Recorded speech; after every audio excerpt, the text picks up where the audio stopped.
Good morning, everyone. Today's we will learn about problem of Indian economy. भारतीय अर्थव्यवस्था की प्रमुख समस्याएं। आपका जो सिलेबस में जो ये टॉपिक दिया हुआ है उसके अंदर कुछ पॉइंट्स को अलग से मेंशन किए, जैसे कि पॉवर्टी है, अनएम्प्लॉयमेंट है, इनकम की इनइक्वालिटी है। तो उन 3 पॉइंट्स को तो हम अलग अलग 3 लेक्चर के अंदर डिटेल में स्टडी करेंगे। आज के ट्यूटोरियल में हम देखेंगे कि जो मेजर प्रॉब्लम्स हैं इंडियन इकोनॉमी की वो क्या क्या है, यानी मोटा मोटी आज हम अध्ययन करेंगे इसका और फिर उन तीनों टॉपिक्स का अलग में डिटेल से स्टडी कर लेंगे। क्योंकि भारतीय अर्थव्यवस्था एक विकासशील अर्थव्यवस्था है। हमने इसकी अर्थव्यवस्था की विशेषताओं के अंतर्गत हमने अध्ययन किया कि भारत एक सोने की चिड़िया है जहाँ गरीब लोग निवास करते हैं। तो कुछ समस्याओं के कारण ही इसको ये बहुत सेंटेंस बोला गया।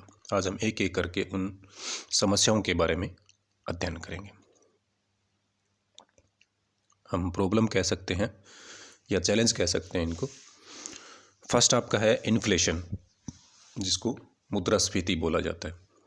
दूसरा पॉवर्टी, जिसका हम नेक्स्ट लेक्चर में डिटेल में स्टडी करेंगे। Inefficient agriculture, population growth, corruption, unemployment, economic growth, या हम कह सकते हैं कि जो इकोनॉमिक ग्रोथ की जो रेट है वो क्या है, स्लो है, and income inequality, and the last one is low literacy rate. तो ये प्रमुख समस्याएं भारतीय अर्थव्यवस्था के अंदर हमें देखने को मिलती हैं, यानी मुद्रास्फीति, गरीबी, अपर्याप्त कृषि उत्पादन, बढ़ती हुई जनसंख्या, भ्रष्टाचार, बेरोजगारी, कम वृद्धि दर, और आर्थिक असमानता या आय की असमानता या धन के वितरण की असमानता, और अशिक्षा। अब हम एक एक करके इनका अध्ययन करते हैं। पहला आपको बताया गया इन्फ्लेशन। इन्फ्लेशन क्या होती है कि एक जो आपकी कीमत स्तर होता है उसमें एक क्रमिक वृद्धि होती है, और ऐसी वृद्धि जो लगातार चलती रहती है।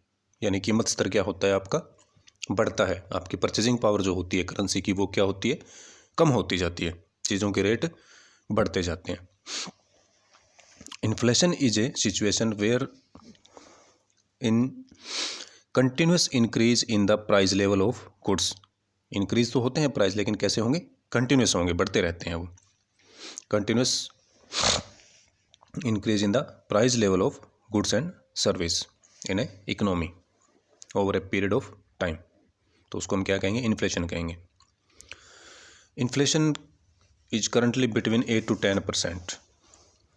This inflation has been problem despite periods of economic slowdown. एक तरफ हमारे क्या होता है कि अर्थव्यवस्था के अंदर मंदी देखने को मिलती है, साथ ही हमें इन्फ्लेशन भी देखने को मिलता है। तो ये अर्थव्यवस्था पर एक तरह से दोहरी मार हो जाती है। एक तो आय नहीं बढ़ती है क्योंकि स्लो डाउन है, दूसरा चीज़ों के रेट चेंज होते जाते हैं, यानी आपकी आय तो वही है और आपके खर्चे बढ़ जाते हैं। तो ये क्या करता है, अर्थव्यवस्था को मंदी की तरफ ले जाता है। इसके क्या इम्पैक्ट होते हैं, तो बिजनेस कम्युनिटी पे इसका इफेक्ट पड़ेगा, आम आदमी पे इसका इफेक्ट पड़ेगा, किसानों पे, और जो निवेशक हैं उनके। तो बिजनेस कम्युनिटी में क्या होगा, जब चीज़ों के रेट चेंज होते हैं तो उनकी कॉस्ट बढ़ती है, वो रेट बढ़ाते हैं तो उनके प्रोडक्ट कंपटीशन में कम बिक पाते हैं। कॉमन पीपल की इफेक्ट्स क्या पड़ेंगे कि उसकी आय कम हो जाती है एक तरह से। दूसरे शब्दों में हम कहें तो आय कम नहीं हो रही, लेकिन पहले जो उसकी आय होती थी उसमें से जो चीज़ें वो खरीद पाता था, अब वो उस आय के अंदर उतनी चीज़ें नहीं खरीद पाएगा। क्यों? क्योंकि इन्फ्लेशन का इम्पैक्ट आया, चीज़ों के रेट बढ़ गए हैं, जबकि आय उसकी क्या है, वो ही है। किसानों पे इसका इफेक्ट पड़ेगा, सेम, चीज़ों के रेट बढ़ जाएंगे। उत्पादन तो हमारे किसानों के वैसे भी कंपटीशन में नहीं आ पा रहे हैं, जैसे कि वर्तमान में किसान आंदोलन वगैरह चल रहे हैं, यानी वो अपनी लागत भी कवर नहीं कर पा रहे हैं। ऊपर से इन्फ्लेशन की मार पड़ती है, चीज़ों के रेट और ज़्यादा बढ़ जाते हैं।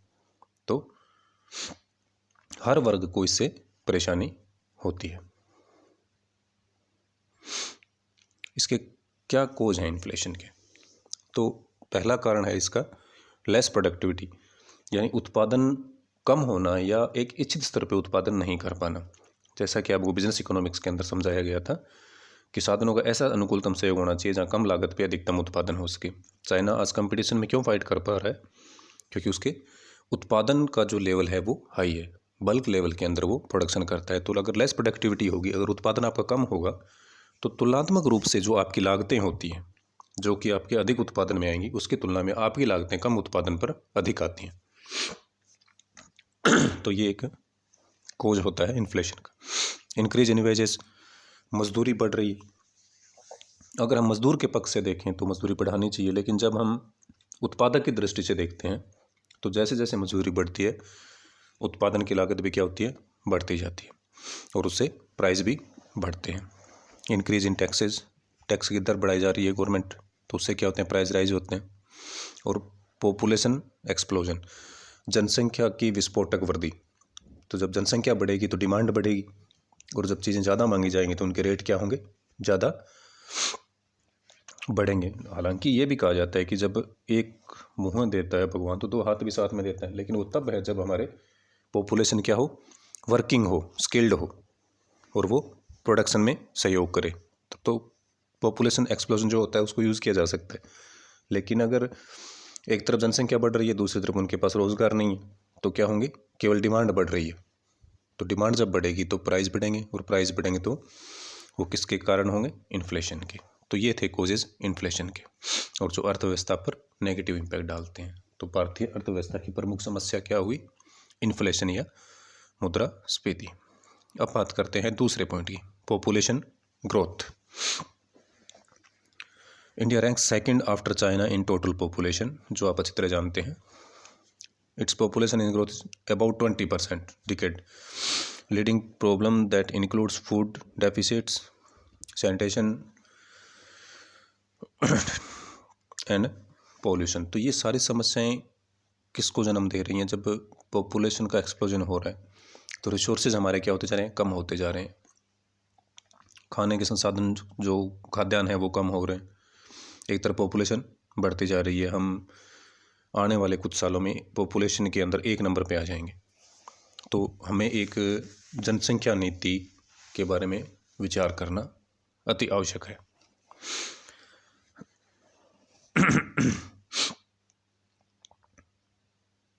इसका इम्पैक्ट क्या होगा पॉपुलेशन बढ़ने का?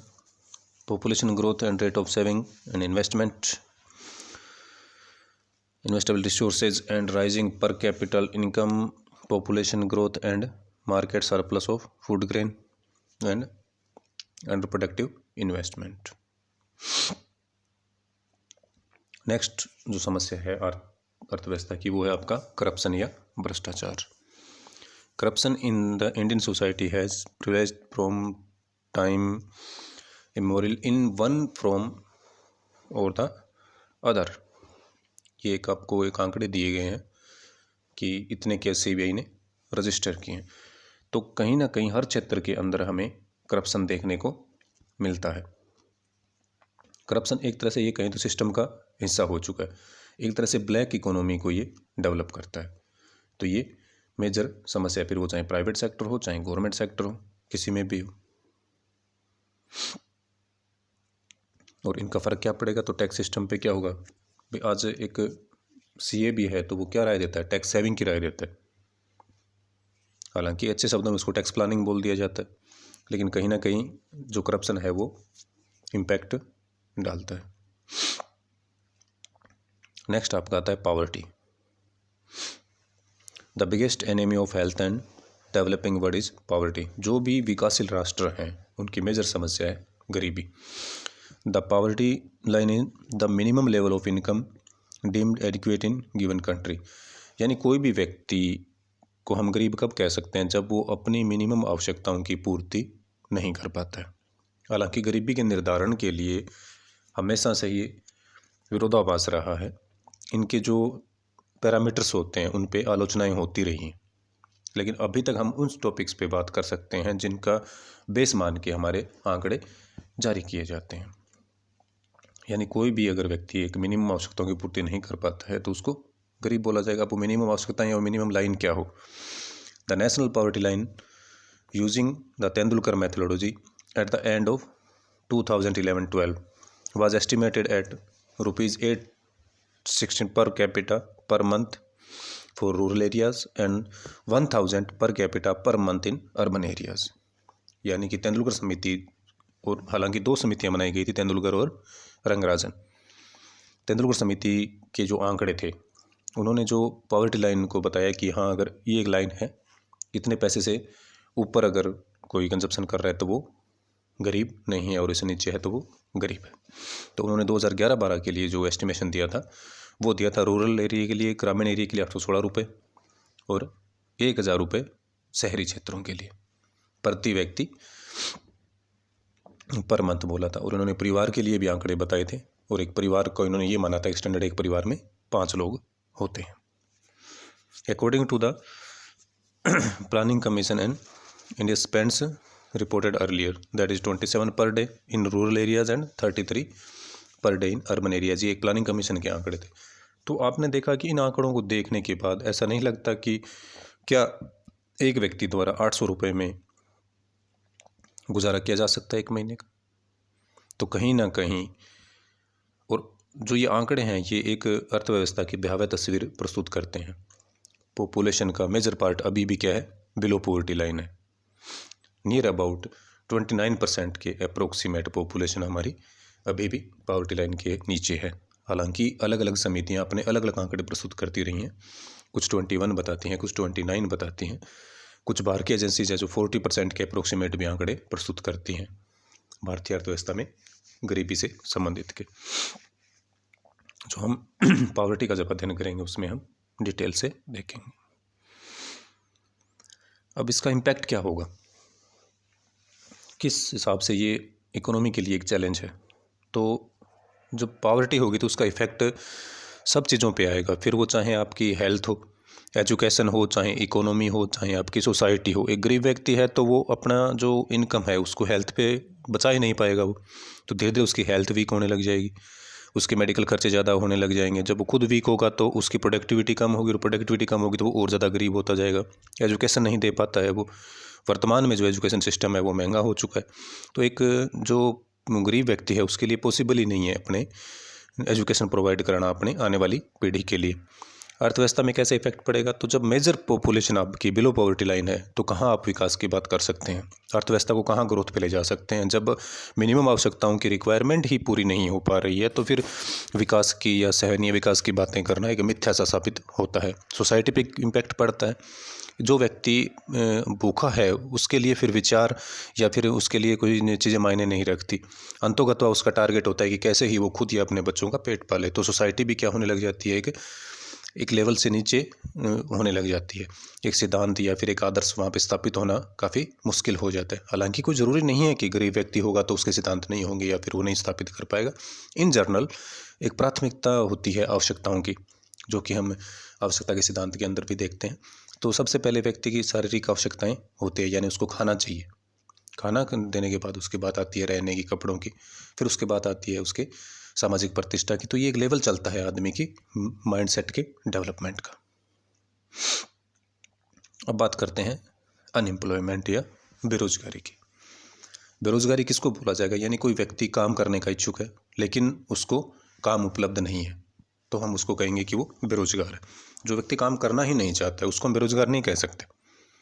फिर तो चाहे कितने ही एम्प्लॉयमेंट जनरेट कर दिए जाए, क्योंकि उसको तो रोज़गार लेना ही नहीं है। अगर कोई व्यक्ति आलसी प्रवृत्ति का है तो उसको रोज़गार नहीं दिया जा सकता। लेकिन कोई व्यक्ति काम करने का इच्छुक है लेकिन उसे कार्य उपलब्ध नहीं है, तो हम कह सकते हैं कि वो बेरोजगार है। With increase in the number of unemployment person, poverty भी एक्सपेंड होती है। It was assumed that the gains of economic growth would percolate downward and the inequalities would decline and problem of poverty and unemployment would get slowed automatically। हालांकि ये कहना काफ़ी हद तक ठीक होगा, लेकिन जिस हिसाब से हमारी पॉपुलेशन बढ़ रही है उस हिसाब से हमारे रोज़गार नहीं बढ़ पा रहे। आज भी अगर हम बात करें तो एम्प्लॉयमेंट जनरेशन की जो रेट है वो बहुत ही कम है, क्योंकि हमारी मेजर पॉपुलेशन इकोनॉमी जो डिपेंडेंट है वो एग्रीकल्चर पे, और एग्रीकल्चर के अंदर एक लिमिटेड परसेंटेज के ऊपर ही एम्प्लॉयमेंट जनरेट किया जा सकता है। पूरा परिवार चाहकर भी उसमें पूरे साल के लिए रोज़गार लेने में सक्षम नहीं हो पाता।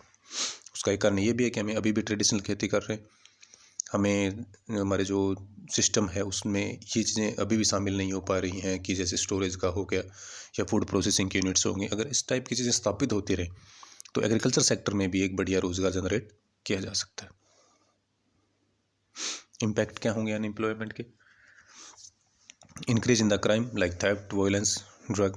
अब जो बेरोज़गार है, कोई व्यक्ति है पढ़ा लिखा है लेकिन उसको रोज़गार नहीं मिल पा रहा है, तो वो क्या करेगा लास्ट में? फिर अगर उसे सही दिशा नहीं मिलेगी तो फिर ये चोरी की, इस टाइप की समस्याएं जो होती है, नशाखोरी की, ये चीज़ें बढ़नी स्टार्ट हो जाती हैं।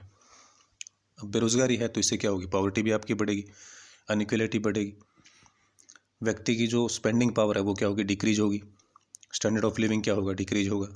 और ये सारी चीज़ें मिलके अर्थव्यवस्था को मंदी की ओर ले जाती हैं या रिसेशन की ओर ले जाती हैं। एक तरफ गरीबी है, बेरोज़गारी भी है, प्रोडक्शन भी कम हो रहा है, पॉपुलेशन भी बढ़ रही है, तो ये सारे फैक्टर जब मिलते हैं तो अर्थव्यवस्था पर क्या इफेक्ट डालेंगे? उसको मंदी की ओर या रिसेशन की ओर अग्रसर करते हैं।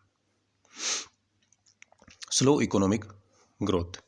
हमारे जो अर्थव्यवस्था की वृद्धि दर है, एक अर्थशास्त्री हुए थे, उन्होंने इसको हिंदू वृद्धि दर बोला था।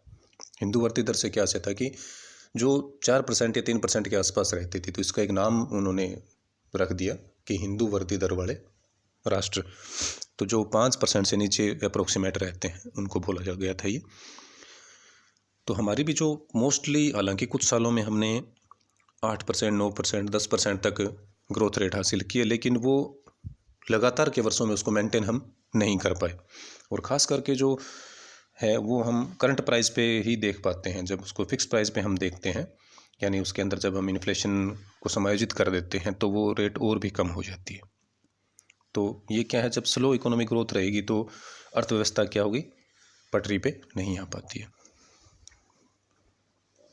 This is cause for a concern in India needs to a higher growth rate to see rising living standard. क्योंकि अगर हमें हमारा लिविंग स्टैंडर्ड इंक्रीज करना है तो हमें इनकम इंक्रीज करनी होगी, और इनकम इंक्रीज करनी है तो हमें ग्रोथ रेट ज़्यादा की आवश्यकता है।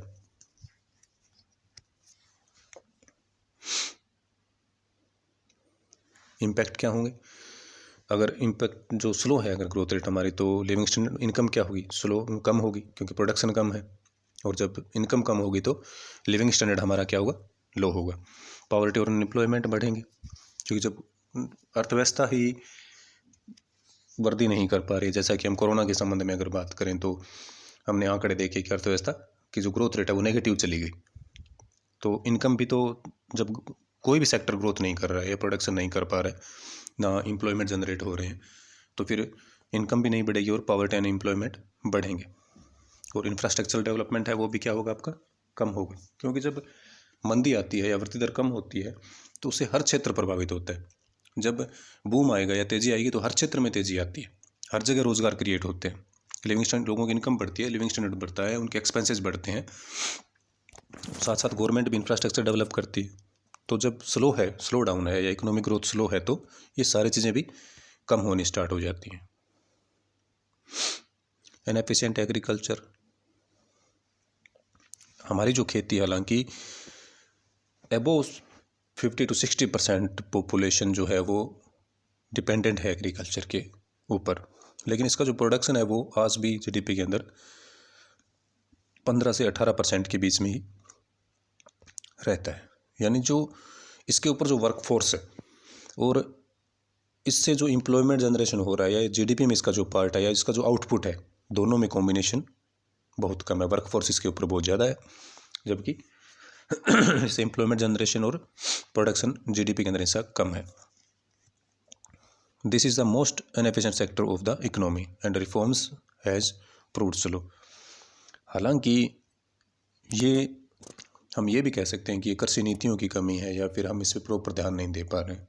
हमारे देश के अंदर खेती में विपुल संभावनाएं मौजूद हैं, हमारी जगह हर चीज़ हम प्रोडक्शन कर सकते हैं। यहाँ पे हमारा क्लाइमेट देश का इस टाइप का है कि एक तरफ जहाँ 52 डिग्री के आसपास टेम्परेचर रहता है हम वहाँ भी उत्पादन ले पाते हैं, और जहाँ माइनस में टेम्परेचर चला जाता है, या बर्फीले प्रदेश भी हमारे देश के अंदर अवेलेबल हैं जहाँ भी हम चीज़ें पैदा कर सकते हैं। यानी इतना अच्छा नेचुरल रिसोर्सेज सब चीज़ें होने के बावजूद भी हमारा ये सेक्टर सही परफॉर्म नहीं कर पा रहा है। तो कहीं ना कहीं हमें इस पर सोचने की आवश्यकता है। जब इतना बड़ा वर्कफोर्स इसके ऊपर डिपेंडेंट है तो इसको अर्थव्यवस्था का एक मेजर सेक्टर होना चाहिए, जबकि इसका अगर जीडीपी के अंदर रोल की बात की जाए तो वो 17-18% के आसपास ही रहता है। अब जो इसके इम्पैक्ट क्या आएंगे, तो जो लाइवलीहुड है उसके लिए सोर्सेज कम हो जाएंगे। नेशनल इनकम में इसका पार्ट कम है तो नेशनल इनकम भी क्या होगी, कम होगी। इसके साथ सप्लाई जो फूड की है वो कम हो जाती है। पीडीएस के माध्यम से जो हम अनाज वगैरह बांटते हैं उसमें प्रॉपर सप्लाई नहीं हो पाती है, और उद्योग जो होते हैं उनके लिए रॉ मटेरियल अवेलेबल होने में दिक्कत आती है। नेक्स्ट जो अर्थव्यवस्था की समस्या है वो है आपकी इनकम इनइक्वालिटी, आर्थिक असमानता। यानी धनी लोग अधिक धनी होते जा रहे हैं और गरीब अधिक गरीब होता जा रहा है। तो जब ये चीज़ें होती हैं तो अर्थव्यवस्था भले ही तरक्की करे, लेकिन हम ये कह सकते हैं कि एक तरह से असमानता की खाई बढ़ती जाती है। It is hoped that economic growth would help drag the Indian poor above the poverty line. हम ये मान के चलते हैं कि इकोनॉमिक ग्रोथ होगी तो जो गरीब हैं वो पॉवर्टी लाइन से ऊपर आएंगे।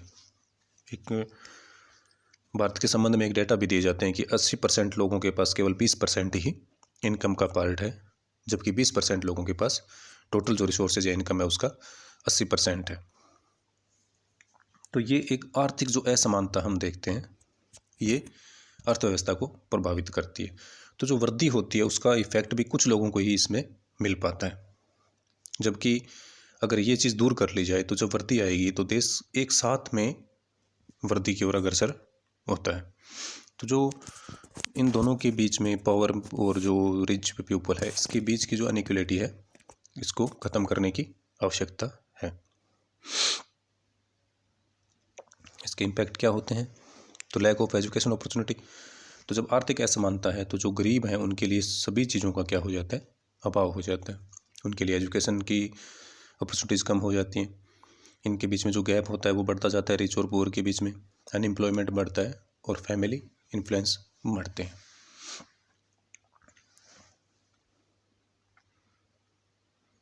नेक्स्ट आपका है लिटरेसी रेट या लो लिटरेसी रेट। यानी एक तो एजुकेशन जो परसेंटेज है वो कम है, दूसरा एक व्यक्ति की एजुकेशन तक पहुंच भी मुश्किल होती जा रही है। वर्तमान एजुकेशन सिस्टम के अंदर प्राइवेट सेक्टर के प्रधानता बढ़ती जा रही है। जो गवर्नमेंट सेक्टर के जो इंस्टीट्यूट हैं वो एक स्टैंडर्डाइज परफॉर्म करने में सक्षम नहीं हो पा रहे हैं। हालांकि सभी के लिए नहीं है, फिर भी जो विकसित देशों के अंदर जो परसेंटेज है उसकी तुलना में हमारे देश के अंदर शिक्षा की जो दर है वो कम है। हालांकि कुछ राष्ट्रों को छोड़ दिया जाए तो although India has benefited from high percentage of English speakers, there is still high level of illiteracy amongst the population. It is worse in rural areas and amongst women. खास करके जो ग्रामीण क्षेत्र हैं और जो महिला तबका है उसके अंदर हमें इसकी रेट कम देखने को मिलती है। हालांकि वर्तमान में हम इसकी ओर प्रोग्रेस की ओर अग्रसर है, महिला शिक्षा के अंदर भी अच्छा सुधार हुआ है, लेकिन अभी भी हमें वैश्वीकरण की अगर हम बात करें या विकसित राष्ट्रों के साथ बात करें तो हमें इसमें सुधार की आवश्यकता है। तो ये थी आपकी मेजर प्रॉब्लम्स जो अर्थव्यवस्था के सामने हमारे देश के अंदर है। यहाँ आपको इकोनॉमिक कॉजेज़ बताए गए हैं, जो इनकी प्रमुख कारण क्या है, ये समस्याएं जनरेट हो रही हैं, इसके कारण क्या हैं। तो आर्थिक कारण क्या हो सकते हैं, increasing population, unemployment, low productivity, lack of utilization of natural resources, explosion of labour by the landlords, एक पॉवर्टी का साइकिल, गरीब व्यक्ति इसलिए गरीब है क्योंकि वो गरीब है, unwise economic policies of government, unproductive writings of wealth and unequal distribution. इसी तरह से ज्योग्राफिकल कॉजेज़ हैं कुछ जो इन चीज़ों को राइज करते हैं, जैसे पेस्ट का जो उत्पादन का लॉस करते हैं, lack of natural resources, unfavourable climate, जहाँ कुछ ऐसे प्रदेश हैं जहाँ बिल्कुल ही पानी नहीं है और कुछ ऐसे प्रदेश हैं जहाँ बाढ़ आ जाती है, कुछ प्रदेश ऐसे हैं जहाँ परसेंटेज टेम्परेचर का इतना हाई होता है कि वहाँ कुछ उत्पादन करना ही सक्षम नहीं है, और कुछ इतना लो में चला जाता है कि वहाँ भी उत्पादन नहीं हो पाता। नेचुरल क्लाइमेटीज, जो बाढ़ है, अकाल है, इस टाइप की चीज़ें हमारे ज़्यादा देखने को मिलती है। और राजस्थान के संबंध में अगर हम बात करें तो मोस्टली यहाँ अकाल का ही सामना करना पड़ता है। सोशल कोजेज़ क्या हैं? कस्टम्स या ट्रेडिशंस हैं कुछ ऐसे जो वर्तमान में अपनी प्रासंगिकता खो चुके हैं, उनको हम अभी तक पकड़े बैठे हैं। Defect in costly education system, inadequate medical and aid causes and mismanagement of household. तो ये हैं सोशल कोजेस। अब ये सारी चीज़ें तो प्रभावित करती हैं, लेकिन केवल मात्र यही नहीं, हम खुद भी इस चीज़ के लिए जवाब दे रहे हैं। कोई भी देश अपने आप के अंदर अच्छा या बुरा नहीं होता, देशवासी अच्छे या बुरे होते हैं। जैसा हम परफॉर्म करेंगे वैसा हमारा देश परफॉर्म करेगा।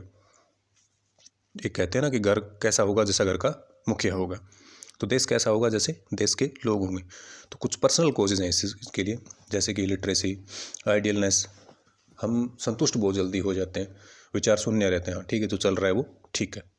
Sickness and mental disease and accidents type की कुछ चीज़ें हो जाती हैं, तो ये उस पर इफ़ेक्ट डालती हैं। तो आज हमने अध्ययन किया भारत की प्रमुख आर्थिक समस्याओं के बारे में। Thank you.